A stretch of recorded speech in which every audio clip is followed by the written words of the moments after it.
My name is Dr. Michael Brown, and this is 3 Words, a bite-sized podcast about the simple, strategic, and very significant choices that all of us can make in order to become the very best version of ourselves. My conversation with Casey is about that very thing today, choices. You chose this. Why did we make the choices we make? What are the choices we make? How do we make choices that are healthier and better and actually becoming the best version of ourselves? And really kind of dissecting the power of the moment and the power of your next choice. Listen in. Casey, welcome back. It's good to be with you again. We were just kind of joking off camera. We're now traveling together, consulting together, speaking on stages together. Can't get away from you. Well, I hope you don't want to get away from me. These are great. These are great conversations that we're having with you. Absolutely. As I always describe you, as I'm traveling with you and we're speaking together and stuff, it's like Casey Greenawalt, the cooler and wiser version of me, and younger, for sure, younger, better hair. I'll take some of those, but I don't know about wiser. But no, seriously, it's great to have you back in the studio. It's great to have you in another conversation that isn't just behind the scenes, but actually is in front of the audience and for our viewers and listeners to listen in. Because I think even at your young age, you have a lot of wisdom, a lot of insight, and I'm really excited about this particular conversation. Before we go there, obviously not everyone knows who you are, so brief introduction. Who's Casey Greenawalt? Yeah, my name's Casey Greenawalt. I'm actually 30 years old, so I think you've continued to say that I'm young, but at some point I get like I'm an adult, a real guy now. I don't know. No, 30's still young. All right, cool. I'll take it. No, my name is Casey. I have known Michael for around 10 years now. Worked with you in varying capacities, and really my heartbeat is to help people become the best version of themselves in ways that you've helped me become the best version of myself. And so I love what we get to do. I get to work part-time at one of the biggest tech companies in the world. My wife's a photographer. We've been on a podcast together. It's been fun to enter her into this space too. But yeah, like I said, my heartbeat is to help people become the person that they want to be. Mm-hmm. I love that. And I love this particular topic because it is really one of my greatest passions. And so I'm going to let you kick off our 3 words, which are... You chose this. I love those 3 words because in the middle of that 3-word phrase is the word chose, which is a form of choice. And I talk all about on a regular basis how every moment matters, every choice counts. And so you're pushing the envelope in this regard. Yeah. Talk to me more. It's true, right? Like whether we like it or not, good or bad, choices do define our life. Everything that we've done, everything we have, we look around us, it's the result of some choice that we've made. But what I also think is true is a lot of times we don't always understand our choices. You may look back at something you've decided to do in your past and we have thoughts like, oh, I regret that, or I'm really glad I did that, or I wish I would have done this differently, instead of asking ourselves the question, why did I choose that? You know, over the past couple of years, I've stepped into like a therapy, just candidly. And it's been super helpful in answering and asking that question and seeing that although my choices are my responsibility and I do have to deal with the consequences to those choices. If I have a desire to change those, if I have a desire to have a different outcome, oftentimes that word accountability or, pointing the finger, you chose this, and just being like, well, this is what I chose isn't actually helpful. It leads to lots of guilt and shame, maybe some action for a little while, but I don't think guilt and shame sustain actual change. And so the question becomes like, what do we do instead then, right? And so I think, and what I find a lot of help in, and I see other people doing the same, is asking ourselves like, why did I choose that? And it comes back to a couple of things. It comes back to our circumstance, what's around us at the moment we're making that decision, how we grew up, right? The upbringing we had, our parents, our genetic makeup, the situations we were put in, and how we may saw other people make choices, and then we decide to make similar choices. Whether you like it or not, all of those things influence you into who you are. Doesn't have to determine who you are, but they influence who you are.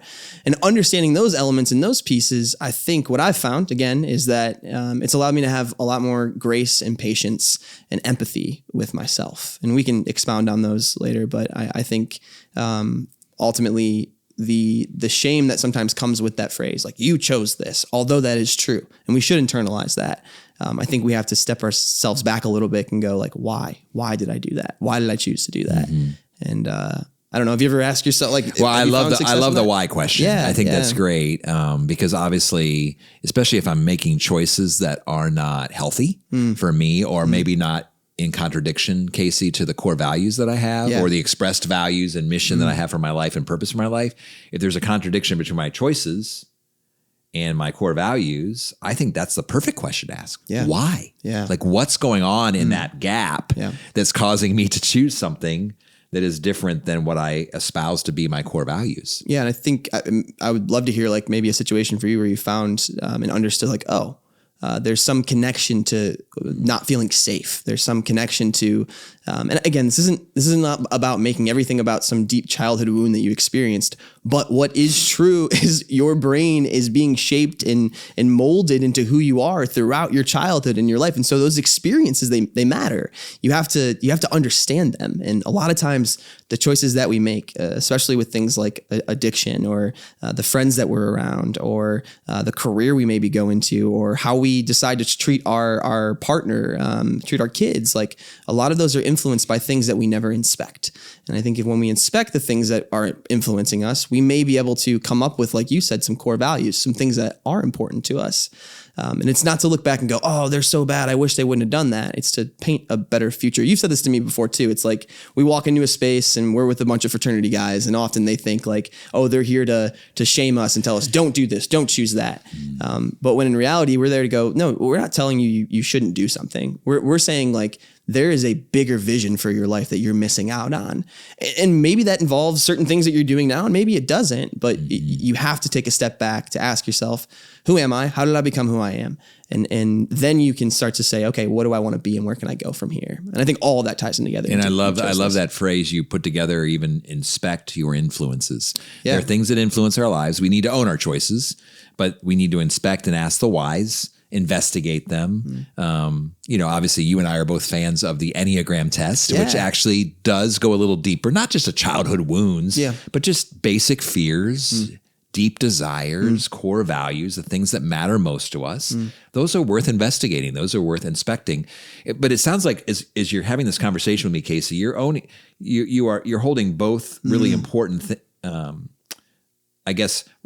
reconcilable truths hand in hand. And that is we take ownership for our choices while at the same time, we need to give ourselves grace and empathy for the choices we're making. Talk to me about that intersection. I'm going to pause my conversation with Casey right now to invite you to do just one simple thing in the next 30 to 45 seconds. And that is this: write down one positive choice that you can begin making today that is more in line with your values than you would have ever imagined. Now back to the conversation. I think it's making sense of those choices and then giving yourself that space to say, oh, that makes sense why I did that.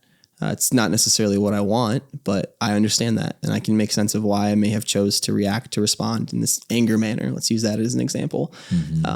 But I know that's not what I want in the future. And you said that. I mean, I think that's what makes life as full as it can be, is taking two things that seem to be so different. You are responsible for your choices. Your choices kind of happen to you for a lot of different reasons that you maybe don't understand.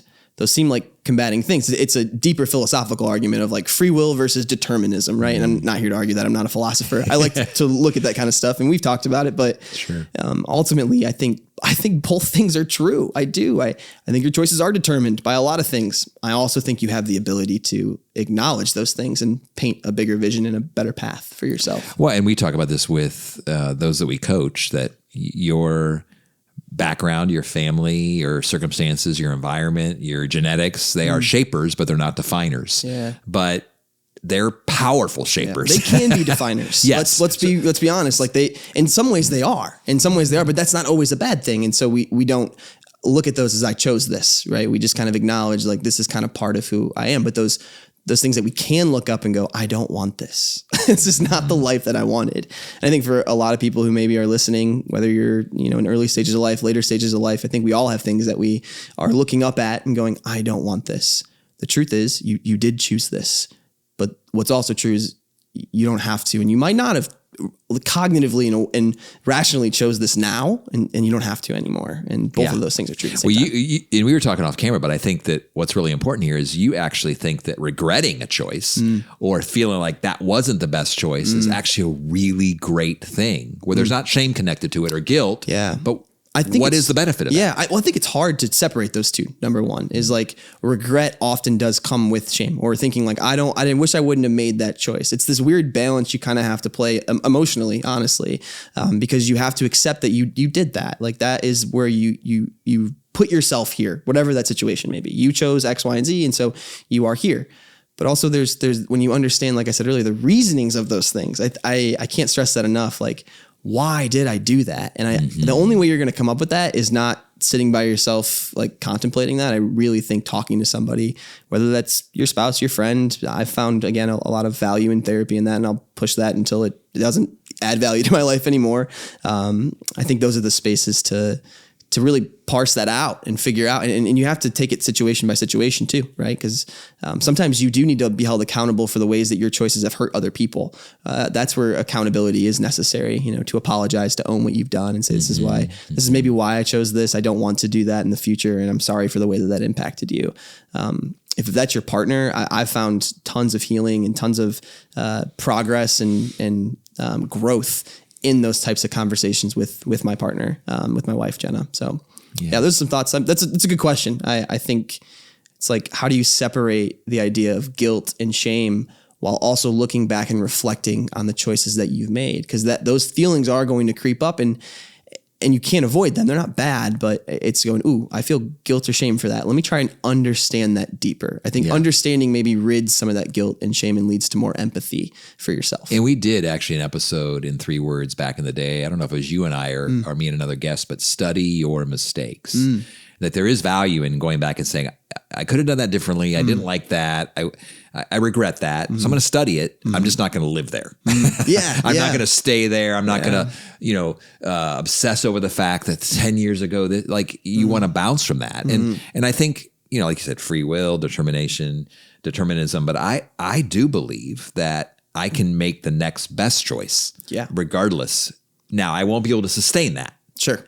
If I don't ask the why, because I'm going to find myself back in that same pattern. Yes. And you're saying that, we need to ask the why, but then we also need to ask the why in the context of community. I was in a mentoring Zoom call with you the other day where you were actually encouraging the men in that Zoom to be like, hey, just to overcome this. And there were some great conversations going on. And you just like, hey, I got something to say.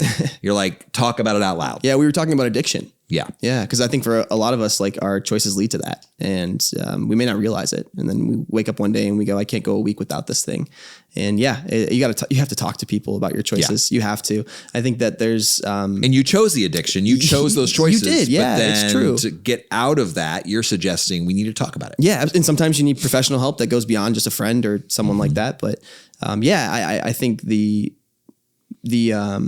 do I say this? I think how empowered I felt after leaving conversations with the people I feel the closest with. I love that feeling because I was honest. I said, this is what I chose. I don't know if I love this. What do you think? We talked about it. We parsed it out a little bit. And then I leave going, I don't have to choose that. Like I feel good. Like, and if you don't have those people in your life, that's maybe a good temperature gauge to choose some different friends. But those are the people that I value the most are the people that I can go to and say, hey, I chose this. I don't know if I want this. I don't know if this is the life I want. Help me understand. What do you think I can do different? Oh, so good. Hold me accountable. But like when you tell people you care about to hold you accountable, it doesn't feel like people wagging a finger at you. It feels like them checking on you and like saying, how are you doing? How can I help you? How's it going? It's good. I like how you're talking about both of these really powerful ideas that I chose the life I'm living today. I chose my way into the life I'm living today, and I can choose something different at any point. I mean, that's just so powerful.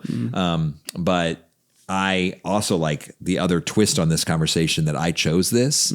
I chose here. I chose now. And again, I'm with you. There are many circumstances at times that have kind of shaped me, that put me in this spot, that are really strong, powerful influences. Totally. And yet I want our viewers and our listeners to feel empowered that I can choose at any point to make the next choice that I feel like aligns with my core values. At the same time, I want us to own the choices that we have made up until this point. Yeah. No excuses.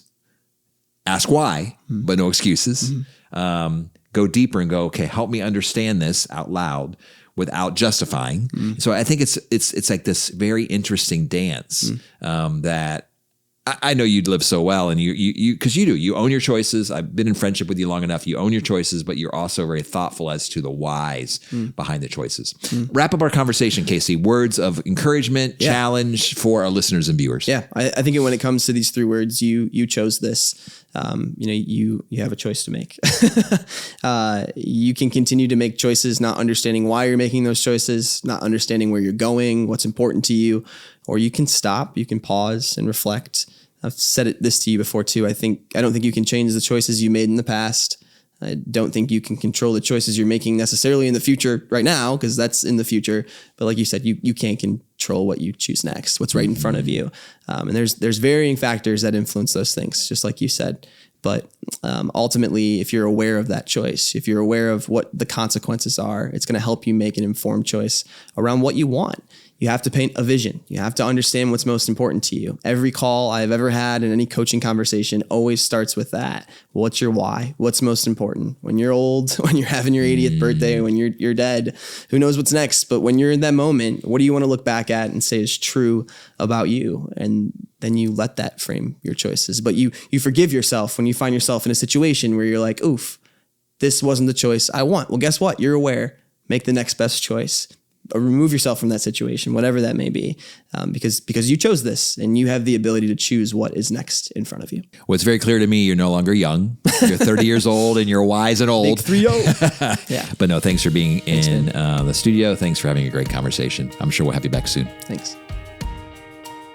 Thanks for joining us for today's conversation here at 3 Words Podcast. We do not take for granted that you would set aside time out of your schedule to be with us. If you want to go deeper with us, want to continue to strengthen your relationship with us, dmbcoaching.com/subscribe. It is there where you can actually find our digital newsletter, where you'll have a bunch of new material and conversations about how you continue to grow, evolve, and become the better version of yourself. And we'll see you at the next episode.